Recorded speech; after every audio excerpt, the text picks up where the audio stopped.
Ang Munting Bariles ni Guy de Maupassant. Nagsimula ang kwento sa pagbisita ni Ginoong Chicot kay Nanay Magloire, isang 72 o 72 taong gulang na babae na nagmamayari ng lupain na matagal nang gusto ni Ginoong Chicot. Sa kabila ng maraming pagtatangka ni Ginoong Chicot na bilhin ng lupa, laging sinasagot ni Nanay Magloire, "Dito ako pinanganak, dito rin ako mamamatay." Isang araw, inalok ni Ginoong Chicot si Nanay Magloire. Bibilhin ko ang iyong lupa. Makakakuha ka ng 150 francs o 30 korona kada buwan. At hindi ko gagawin ang anumang bagay sa lupa hanggang sa iyong kamatayan. Pinag-isipan nito ni Nanay Magloire, gulong-gulo, kaya nagtanong pa sa isang abogado. Tanggapin mo lang kung 50 koronang makakuha mo, hindi 30, dahil ang pinakamababa kong tansya sa halaga ng lupa mo ay 60,000 francs.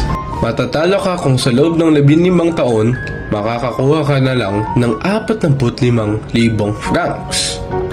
Sinabi ito ni Nanay Magloire kay Ginoong Chicot, kaya nagtagal ang pagtatalo nilang dalawa sa buong maghapon, hanggang sa tuluyang pumayag si Ginoong Chicot.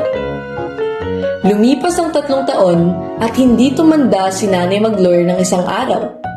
Nagulat at nagalit si Ginoong Chicot. Iniisip na siya'y natalo kay Nanay Magloire at minsan ay naisip niyang saktan na to. Nagplano si Ginoong Chicot.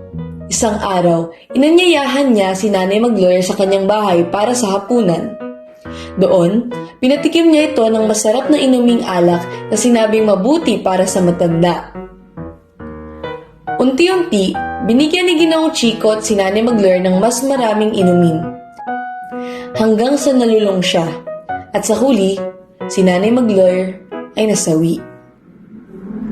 Si Ginoong Chicot ay umusta na parang hindi siya ang dahilan ng pagkamatay ni Nanay Magloire at winika, Mamumuhay pa sana si Nanay Magloire ng 10 taon kung hindi siya naglasenga.